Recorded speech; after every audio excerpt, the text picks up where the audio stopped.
Hi, it's Dwyer. It is August 28th, 2025. GamblersAdvisory.com, a free site.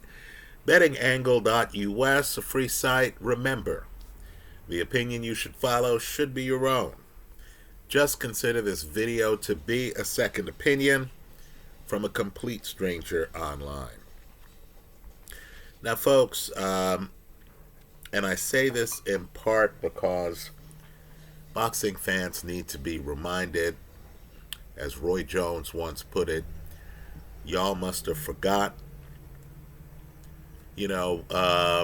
Boxing's a young man's game. There's turnover in the sport, and we forget some of the great fighters in history. We see a guy, he has a gray beard, he, is from an older generation. We have no clue about who he was before in his life, right? There's a story in the NBA of basketball great Lenny Wilkens after he became a head coach talking to a player, and the player asked his head coach whether he had played in the NBA. Of course, Lenny Wilkens was an NBA Hall of Famer, right? The player couldn't understand that the old guy who was coaching him had actually been in his shoes. In fact, was a Hall of Famer when he was in the player's shoes. Lennox Lewis is one of the very best heavyweights of at least the last half century. Right? Understand, you see him now, he's a commentator and stuff like that. This was one of the giants of the sport. He won the Olympic gold medal. On his way there, he beat Riddick Bowe, who would later become heavyweight champion. Understand, at one point, Lennox Lewis was so feared that he was offered and he accepted millions of dollars, I believe it was from Bowe, in step-aside money. Right? You're a young fighter. This is your opportunity to sign the dotted line, to have financial security for life. Just understand, Lewis was enough of a threat that they paid him millions of dollars to step aside. And he still eventually became heavyweight champion. Big moment in boxing. As I like to say, the big moments are the little moments. Lewis changed trainers, signed up with Kronk Gyms, Emmanuel Stewart. Right, folks, that's one of the biggest moments in recent heavyweight history. Lewis then goes on to grab the title, hold it for years, right? He suffers a couple of losses. He avenges both losses. As you look back, this is the best heavyweight of the 1990s. I say that without any equivocation, right? Great fighter. He gave a view on Crawford Canelo. Let's discuss it. Because Lewis, I actually agree with Lewis. Lewis is a guy who firmly believes that the secret to success is a great jab. Right? Lewis had a great jab. Right? Lewis, is what I call a math guy. In other words, he understood that if he was landing his jab with regularity, there was little, even a devastating opponent with great highlights, David Tua at the time, who we thought of as Tyson 2.0. There was little a guy like David Tua could do. If Lennox, through using a jab, could dictate distance and pacing, and understand that Lewis' jab would bust you up. Right? So Lewis fought a bunch of guys who, had all the physical attributes in terms of power and, toughness and stuff like that. He fought Ray Mercer, for example. Now, Mercer's key because if you're going to figure out who the best heavyweight of the last 50 years was, just understand that Mercer gave Lewis one of his toughest matches. And just understand, a guy who I think is a little bit better than Lewis, who history stunningly seems to have forgotten, Larry Holmes, as an old man, post the Tyson fight, post the Spinks fight. Larry Holmes fought Ray Mercer and beat him. Right? Just understand, if you're looking at great heavyweights, Mercer is an interesting measuring stick, as he fought both Larry Holmes, in fact, a diminished Larry Holmes. He fights Lewis in the middle of Lewis's prime. I'm just telling you, the Lewis fight could have gone either way. Right? Larry Holmes, who had legs that Lewis did not have, and I understand Lewis as an amateur is a different fighter. Right? He has better legs in the amateurs than he does as a pro. But as a pro, I would argue Larry Holmes, who has the gold standard of jabs from this seat in the heavyweight division, and who believed what Lennox Lewis believed what I believe, which is that a good jab is essential to success, to greatness, right? I believe Larry Holmes, prime Larry, beats prime Lennox Lewis, right? We'll find out the answers to that question in the afterlife. But Lewis believes that because of his jab, and it's on display in the Errol Spence fight, because of Terence Crawford's jab, really what I should say is jab capability, because Crawford's a different person every fight. There is a version of Terence Crawford that has a great jab, leans on that jab, knows how to throw it, knows the timing of it, right? As I've said here before, the people who love Terence Crawford the most are boxing insiders, the boxing hardcore, right? They see the talent level. Now that's very different. That's very different than the people who fell in love with Ray Leonard, Oscar De La Hoya, Manny Pacquiao, right? I'm telling you, my ex-wife, she knew when Oscar De La Hoya was fighting. She would tell me, hey, have you ordered the De La Hoya fight yet?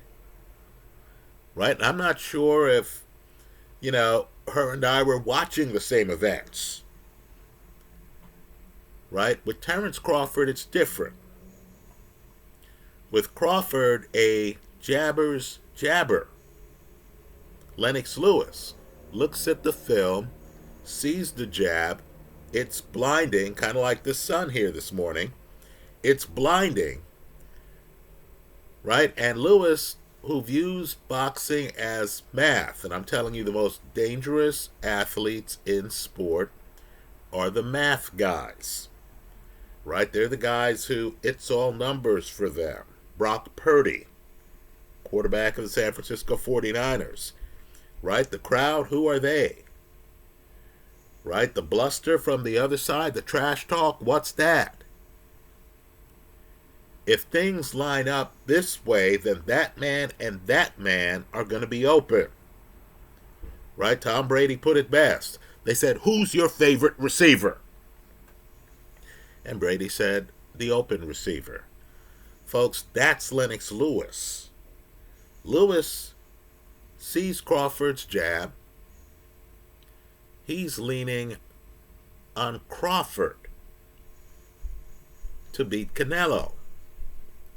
Right? He feels that Crawford is just more blessed in his skill set than Canelo. Right? Just understand. And, I'll call myself a Lennox Lewis disciple. I'm someone who, when I see a Holmes, great jab. When I see a Lewis, great jab, I understand everyone else is in trouble. Right? Prime Fury, and let me couch my words carefully here. Prime Fury, who has not been with us for some time. Right? The Fury who beat Vladimir Klitschko had a beautiful jab, had great legs, was physically bigger than Larry Holmes, and was ambidextrous. Let's just say that guy was the best heavyweight I had seen in quite some time. Let me mention another point here. The 9th round of the first Usyk-Fury fight is probably the most important round in recent heavyweight history. Right? Understand, there you have a diminished, and when I say diminished, I just mean post-peak Tyson Fury. What do I mean by that? He's a better athlete years earlier when he fought Vladimir Klitschko. Right? He's still a great fighter. I thought he beat Deontay Wilder, that first fight. When he gets a chance to come back in, he comes in. And he boxes the socks off Deontay Wilder. History will wonder what he's doing that last round against Wilder. Right? If he just stays away from Wilder, he wins a decision. Instead, he's there with Wilder, too close to Wilder, who we all know is a knockout puncher, gets dropped. Right? But just understand, let's deviate from Lennox Lewis here. You have a diminished Tyson Fury, right? He's dropped by Francis Ngannou. Right? He has problems in some other fights, right? The Otto Wallin fight, he's pushed. Right? He's cut, he's pushed. That fight has some desperation. Right? Are they going to stop the fight? He keeps his title because the doctor who has been watching Fury's cut gush, right? Gush 30 seconds into several different rounds allows the fight to continue. Right? I would argue that Tyson Fury, who fights Usyk the first fight, is no longer the same fighter who beat Vladimir Klitschko. Now, this is important here because here's where we deviate from Lewis. And all I'm trying to do is win a bet on Canelo Crawford. That's all I'm trying to do. Right? Folks, the diminished Tyson Fury has the plane leave the airport. He's beating Alexander Usyk in a way we haven't seen anybody else of this era beat Alexander Usyk. In my opinion, and you can dispute this in the comment section of this YouTube video, but in my opinion, he's ahead, let's say 6 rounds in. He's ahead. Usyk's having problems. More importantly, he has the same moral authority. In fact, he has more moral authority to be called heavyweight champion. Then does Alexander Usyk at that point. Let's use a word. This is a word that political strategist, American political strategist, Roger Stone uses. Right? I'm just telling you, wealthy people understand that this word is one of the most important words in figuring out outcomes. And that word is possession. Right?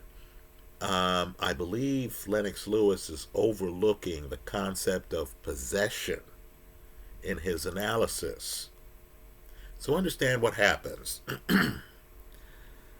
Usyk needs something big to change the dynamic. Right? He can't afford a photo finish against a guy who's the lineal heavyweight champion.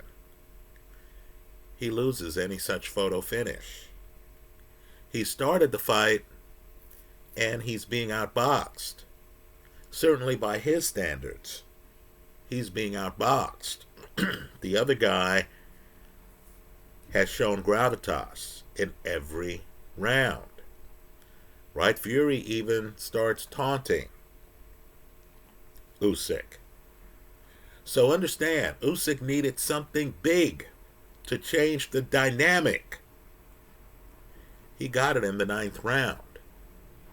Right, folks? But for the 9th round, in a fight that was judged by the judges to be a split decision. Right? But for the 9th round, a post-peak Fury beats Alexander Usyk. I don't care what the contract says. Who knows whether they would have had a rematch. Right? Because you know how these things work. Fury could have hinted at retirement. Fury could have gotten surgery. Folks, all of these fighters are banged up. We could have had something play out like Beterbiev Bivol is playing out right now. Right? Where it's clear Bivol isn't in a rush for a third fight. Bivol, of course, is undergoing surgery. Who knows how long the lingering injuries were. Right? Well, my point to you is this. With possession, that's what he really won that first fight. With possession, Usyk, dynamic fighter, one of the very best of this generation, right, is damn near unbeatable. In other words, understand what possession gives you. Right? You're the same fighter the day before you gain possession as you are the day after you gain possession. This is a hypothetical. Right? Just understand, if I'm going to take Usyk's heavyweight title, I have to have my own 9th round. I have to stagger him. I have to have him be given a count. I need the visual. I need the scoring. I need for people to say, you know what, going into this round, the man was the lineal heavyweight champion. At the end of this round, this other guy has shown me that he's the one who gets the benefit of the doubt. Right? So let me say this. The Crawford-Canelo fight really is Canelo versus Crawford, isn't it? Because the guy with possession at 168 pounds, that's where the fight's being fought, isn't it? The guy with possession is the guy holding 4 of the titles. The guy with possession is the undisputed super middleweight champion. Folks, it's not Terence Crawford. Right? You don't get to the part of the analysis where you start talking about the greatness of Crawford's jab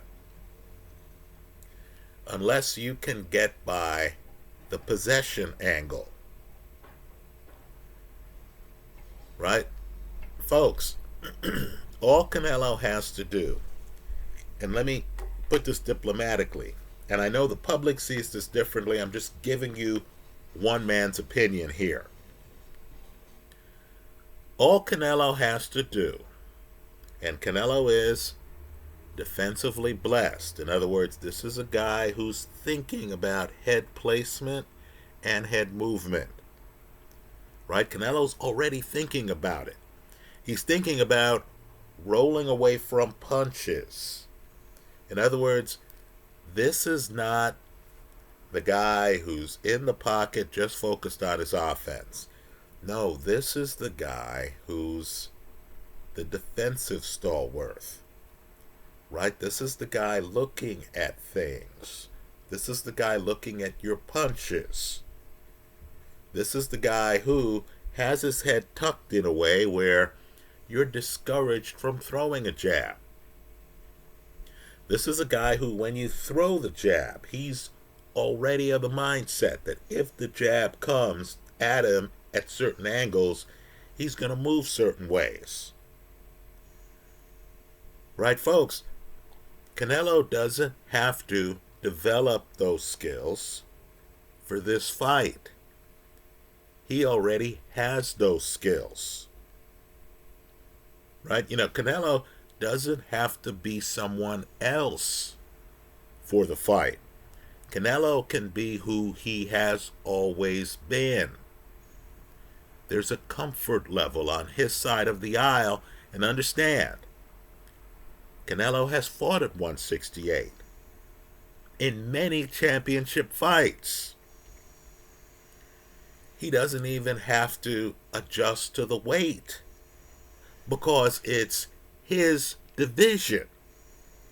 So all Canelo has to do to win this fight, which of course is taking place in Vegas, a town, figuratively speaking, that Canelo owns. Right? Canelo has fought in Vegas before.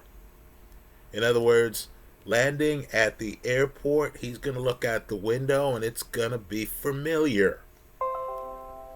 Right? It's a home away from home. And of course, the fight's on a Mexican holiday. And the fight is for Canelo's titles. So all Canelo has to do against Crawford. And if you're a bettor, you're just interested in the win. Right? Let other people debate whether the win was deserved. Let other people fantasize about a world in which possession does not exist. Right? And let other people analyze the film. You're good in the sports book if, at the end of the fight, if you have money on Canelo and they say, and still, blah, blah, blah, guess what? That betting slip you have, it's going to be worth money. If you're having a conversation, you'll be able to say, hey, you know, player, excuse me for a moment, let me just collect on this. Then I'll be right back here and we'll continue this talk. Right, folks? All Canelo has to do to win this fight is to be prepared to move away from Crawford's jab, as he always does in every fight where a guy has a jab. You don't think Caleb Plant had a jab?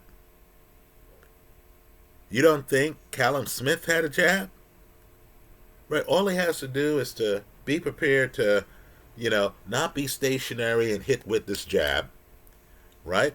And then all he has to do is to be on his front foot, act like a guy with possession, be on his front foot and throw volume.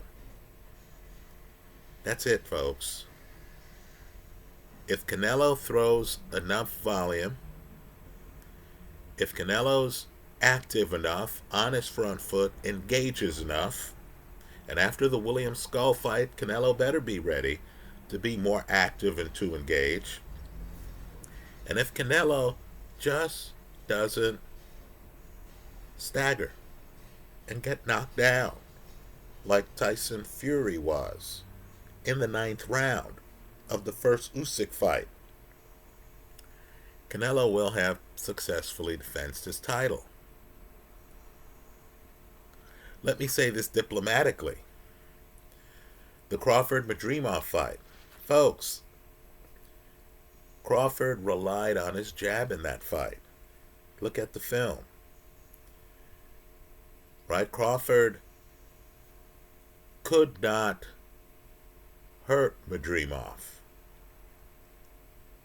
Right? Crawford had to rely on his back foot and had to rely on his jab. And that fight was razor close. And in that fight, which was for a title at 154, I would argue that it's Crawford who had possession. Right? It's Crawford who came in the ring as the guy on the pound-for-pound list. It's Crawford who had that fight after he had become undisputed at 147, right after he had become undisputed in his second weight class. That fight, like the Lewis-Ray Mercer fight, could have gone the other way, right? Crawford, let me say this too. Madrimov made mistakes in that fight. Right? Madrimov is fighting a guy who's having his first fight at 154 pounds. First fight. And Madrimov at times is deep in the pocket with Terence Crawford, then he backs away. Why was there so much Madrimov back foot in that fight? Shouldn't Madrimov had the attitude of, gee, this guy is better known than I am. Like me, this guy's undefeated. He's the guy with possession. I need to be a little bit more aggressive. If I'm deep in the pocket, I need to stay deep in the pocket. I need to trade with this guy. I need to take my chances that this welterweight doesn't have the power to knock me out. At least I need to push the issue, because there's a chance that I could hurt him as much as there is a chance that he could hurt me. Now that's not the fight Madrimov fought. The fight I saw, and folks, in the comment section, you have an open invitation to disagree with me. The fight I saw, Madrimov keeps backing away from Crawford. Right? If I'm in with Ray Leonard, and, he's new to my division, don't I stay close to him and make it a shootout?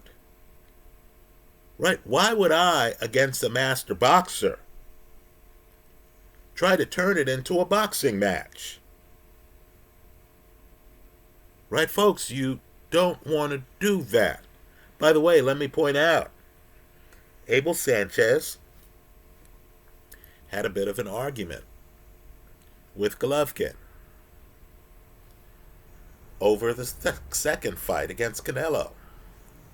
Right? Abel Sanchez wanted Golovkin to be a little bit more aggressive. Golovkin wanted to box. Right? Understand, the two guys end up splitting up. Right? Just like Dubois is splitting up from his group after the second Usyk fight. Golovkin and Abel Sanchez, let's just say, didn't see eye to eye on that second fight. right? Fighters have egos, as you can imagine. Fighters, believe they're the boxer in the ring. I believe Madrimov not only thought he was the boxer in the ring against Crawford, but I believe Madrimov, in his heart, believed that he won that fight. Right? Otherwise, the mindset would be different. Otherwise, you're in round 10 and, you're thinking, hey, man, this fight hangs in the balance. I'm the guy with experience at 154. I'm going to let my hands go. I'm going to touch this man. Let's make this a shootout. Right? I can't leave this in the hands of the judges. I believe all Canelo has to do is what Madrimov didn't do. We're now at 168, not even 160. We're at 168. Crawford, as I see it, can't stay in the pocket against Canelo.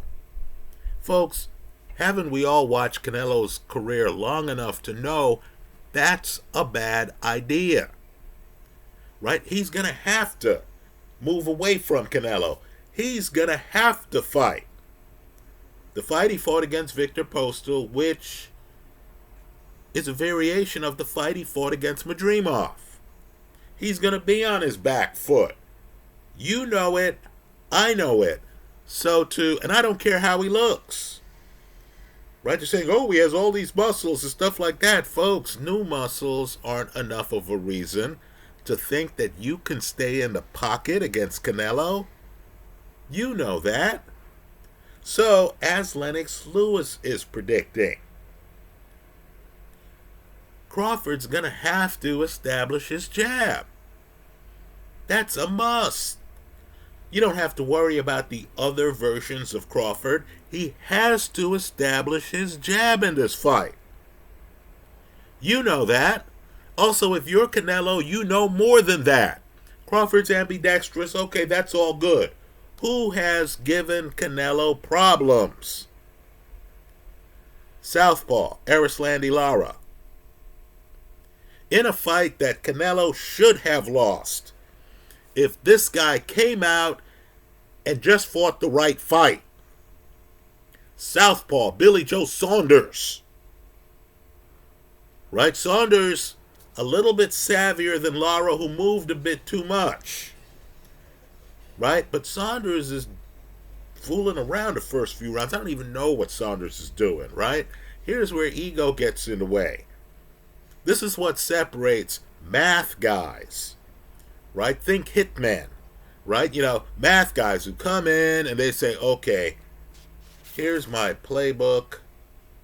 I'm going to enter through this door. I'm going to, make sure I pick up the shells. I'm going to leave through that door. The car I'm going to drive away in, or the crowd I'm going to blend in with, is going to be over here. Right? That's the way hitmen think. Folks, that's the way math people think. It's all math. Right? My point to you is Canelo knows Crawford, a southpaw. Crawford, who fought southpaw in the biggest fight of his career, the Errol Spence fight. Canelo should know he doesn't have to worry about Crawford out of a right-handed stance. Let's just keep it real here. Canelo knows he has possession. He's starting with a 2-round lead, figuratively speaking, against a guy who is going to be southpaw against him, is going to be back foot against him. Folks, those are the likeliest outcomes. Right? So, what does Canelo have to do against a boxer with a superb jab, who's going to be there as a southpaw, who's going to be fighting the fight that Billy Joe Saunders should have fought? Canelo needs to make sure that he throws enough volume and he ducks the jab. Right, folks? That's it. Canelo needs to be on his front foot. Understand, Canelo never knocked down. Right? And he's fighting a guy who didn't knock down Madrimov 14 pounds lower than the 168 pounds you're going to be fighting. So forget the pre-fight. Forget whatever is said. There might even be words at the weigh-in. You know Crawford is going to come out as a lefty. You know Crawford's going to be relying on his jab and his back foot. So if I'm Canelo, I'm focused on volume. I'm focused on my front foot. Right? This fight has to be like Canelo's fight against Rocky Fielding. This fight has to be like Canelo's fight against Liam Smith. Look up those two fights. Right? That's Canelo. He comes out, because Crawford's a master boxer, forget about his head. Right? You're not going to be there trying to reach for Crawford's head and have Crawford moving his head. And, you don't want to give a boxer a chance to actually show some boxing skills. So if I'm Canelo, I come out, I'm low, I'm guarding my head. I'm coming in for the guy's body. Right? If you want to see a fighter who fought that kind of style, look at Rocky Marciano. Right? Come in low, have his head guarded, right? Kill the angles, force Crawford to have to punch down to find his head. Take a look at the film called Super Fight. This was a pay-per-view film where they put in an unbeaten Ali against an unbeaten Marciano, and the two guys play acted a fight. And you'll see Ali is so much taller than Marciano that Marciano's lowness takes away Ali's jab. Right? If I'm Canelo, my assumption is that Crawford's going to be throwing a right-hand jab out of his southpaw stance. Right? I'm just in the ring, in sparring with Jaron Ennis, whoever else, right? And let's not kid ourselves. Canelo's been getting top dollar in boxing for years. Right? You know he can afford a world-class camp.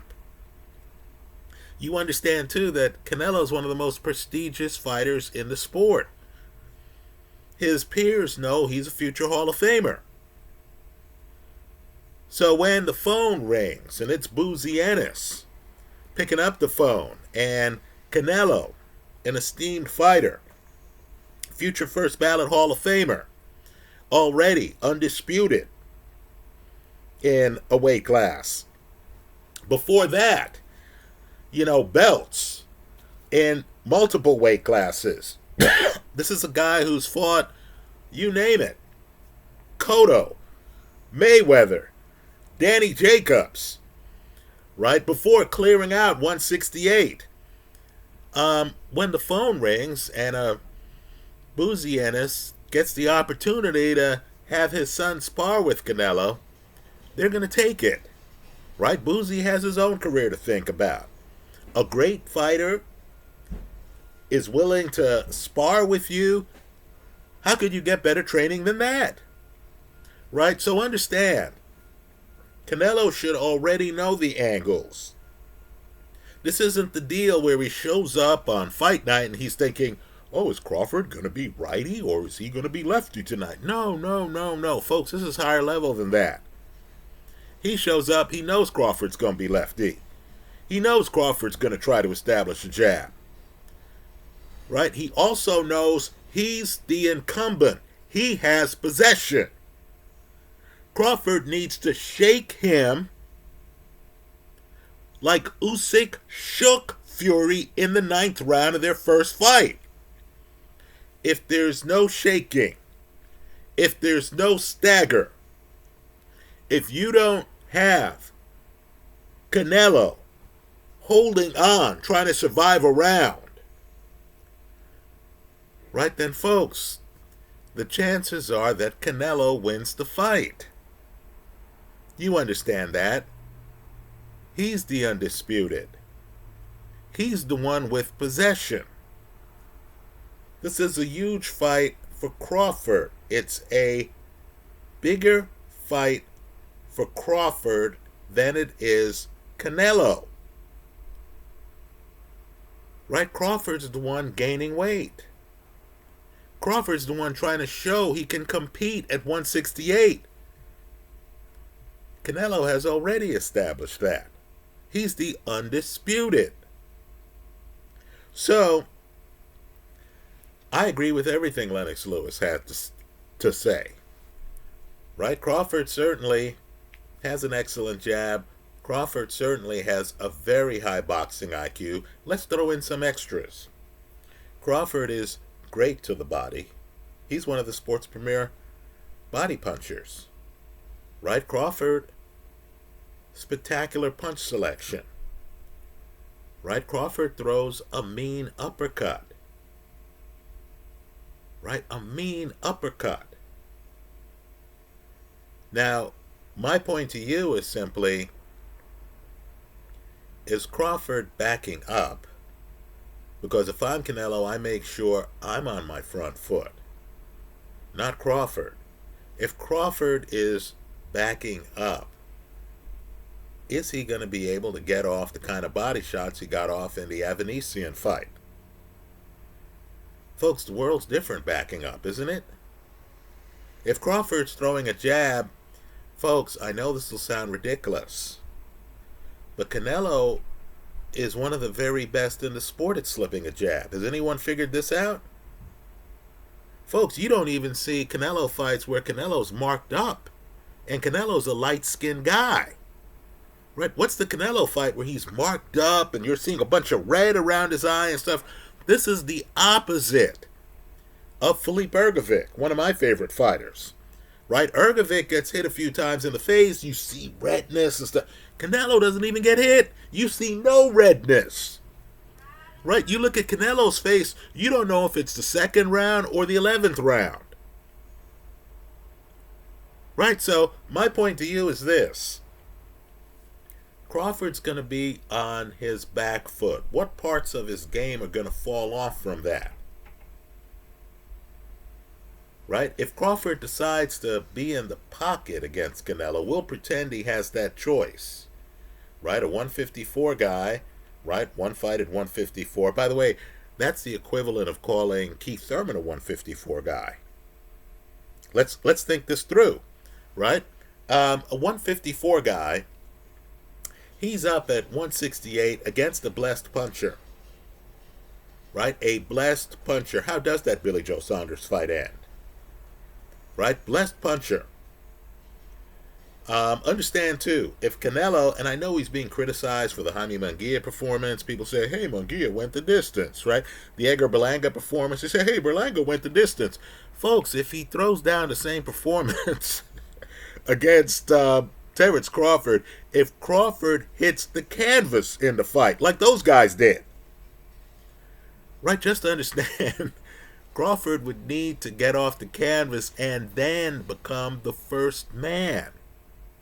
The first man to stop Canelo, to win the fight. Right? When an undisputed champion puts you on the canvas, folks, you're in a hole. Imagine fighting Usyk and you hit the canvas. Daniel Dubois, the most recent Usyk fight, hits the canvas the first time. The minute Dubois hit the canvas, didn't you already know? Wow, he's hit a hole. Right? I mean, who had possession going into that fight? I know Dubois had a share of the title. I understand their first fight's disputed. Right? Okay, I understand all that. Folks, you understood that Usyk, because of 2 fights against Fury, because of not 1, 2 fights against AJ, right? You understood that Usyk had possession. The minute you hit the canvas against Usyk, you understand, gee, what are the odds that I'm going to outbox Usyk by 2 or 3 rounds on the judges' scorecards? Slim and none. Right? I'm telling you. So you knew the first time Dubois hit the canvas against Usyk, you thought to yourself, oh man, he's going to need a stoppage. He's going to need a stoppage to win this fight. Folks, the same thing can be said about Terence Crawford. If he hits the canvas against Canelo, as so many Canelo opponents do, right, we're all going to know in a fight for Canelo's titles, right, Canelo's the undisputed in this match, right? We're hearing about other undisputeds. No, this fight's at 168. There's only one undisputed fighter in this match, right? Canelo's undisputed. You're fighting Canelo in Vegas. Let's say, and I'm being conservative here, let's say 2/3 of the crowd has come to root on Canelo. Let's say 66%. Hell, I'll even knock it down to 60%. Right, folks? If you hit the canvas against Canelo, the fight's over. Right now, truth be told, another boxing great, Ray Leonard, is fighting the light heavyweight champion Donnie Lalonde. We know the truth now because enough years have passed since the fight. Ray Leonard, in interviews on this Canelo-Crawford fight, has said that Crawford needs to be prepared for the heavier punches, right? Because Ray Leonard, major puncher himself, is fighting Lalonde, and he was surprised by the heaviness of Lalonde's punches. Well, in that fight, Lalonde put Ray Leonard down. So how does Ray Leonard, getting off the canvas, become the light heavyweight champion of the world? Ray Leonard, believe it or not, puts down Donnie Lalonde. It's happened before, right? Ray Leonard stops Donnie Lalonde.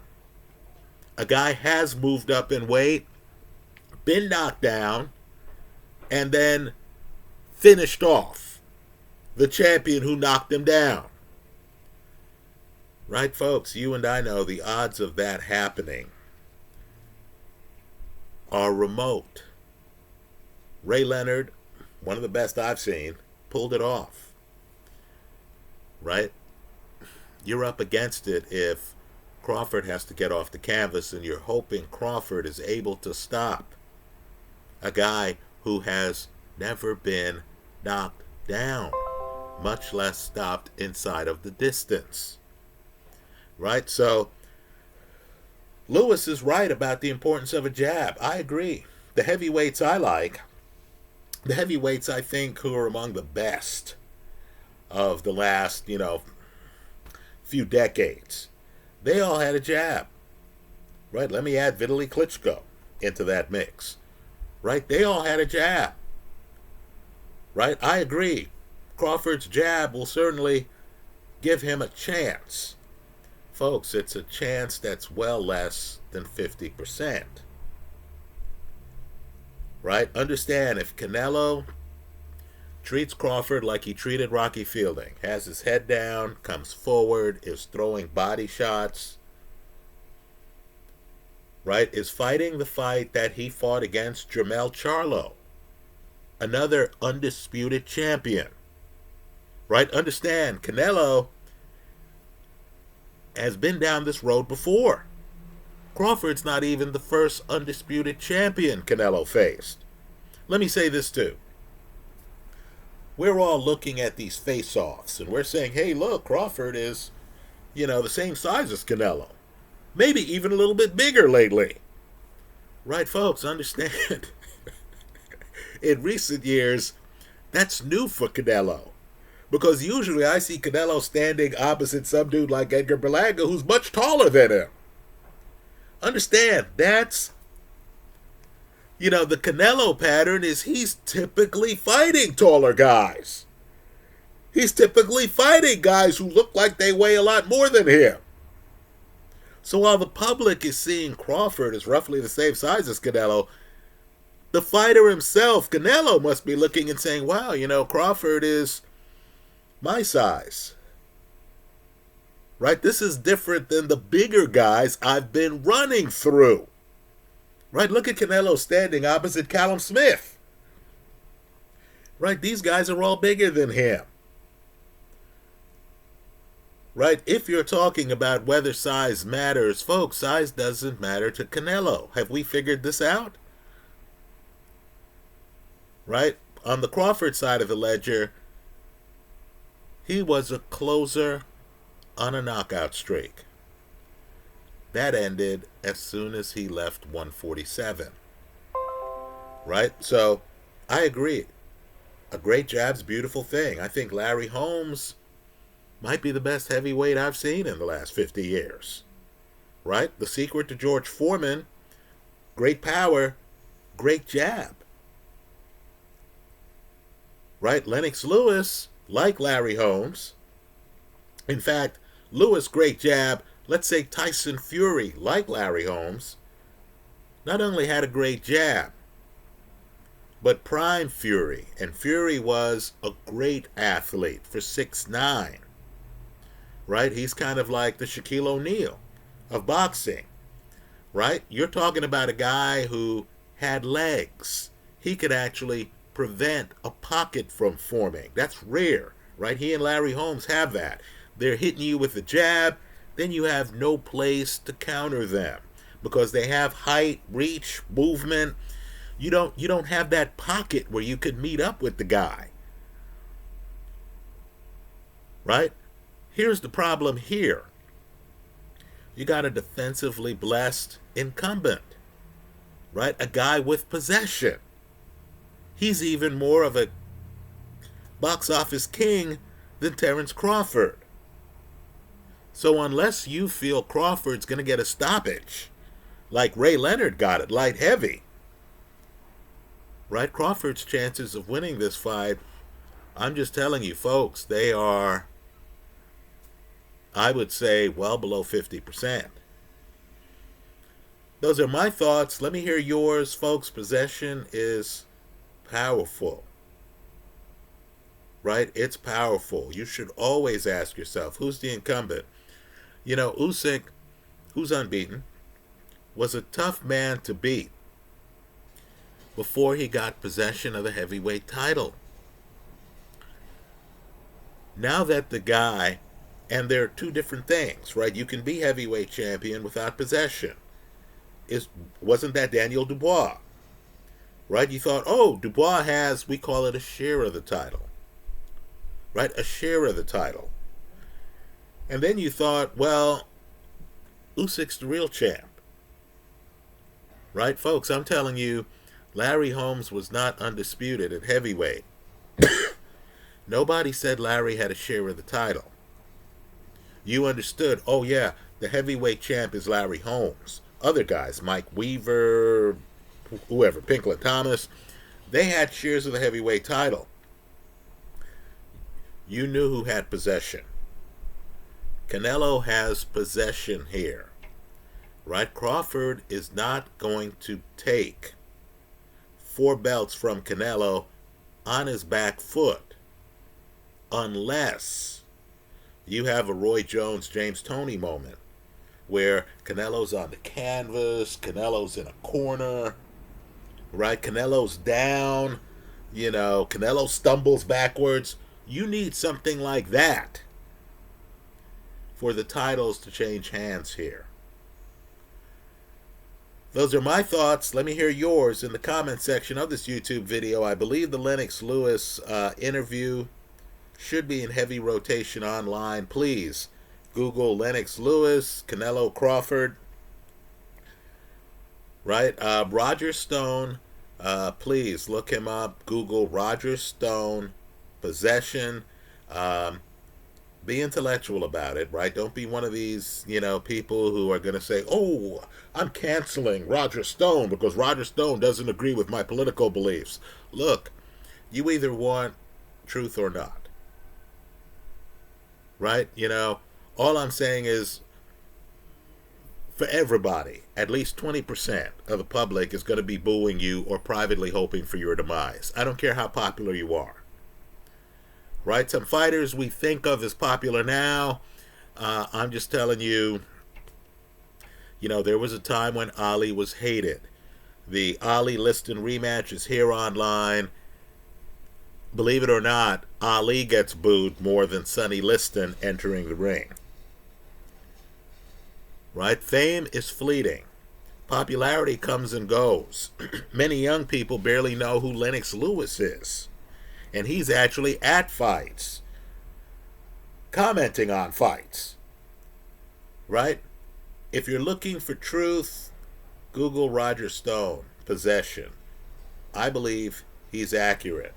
Right here, you can't analyze Canelo Crawford without realizing that Canelo's the incumbent. Without realizing that whatever else happened at 140 and 147, this fight's at 168. If we're talking about undisputed, let's talk about the guy who's undisputed at 168. Also, in terms of jabs and stuff like that, some guys do get hit with jabs. Canelo's not one of them. Right? Canelo also knows how to fight low. Look at the Liam Smith fight. Right? Crawford, excellent body puncher. Is he going to be ready at 168 pounds to be close enough to Canelo to be trying to hit Canelo in the body? As I've said here too, the best punch in this fight is Canelo's left hook. And he has ring coverage on it. Right, folks? I'm telling you, when you know the best punch in the fight is owned by the other guy, that eliminates some of the things you can do. Look at the end of the Kovalev fight. Kovalev 175, the champ. Canelo hits Kovalev with the left hook, folks. That fight is practically over. Canelo takes his time, then follows up with a very short, straight right hand. Just that footage alone should tell you Canelo two-handed. Right? Canelo's left hook can change things in a hurry against bigger opponents than Terrence Crawford.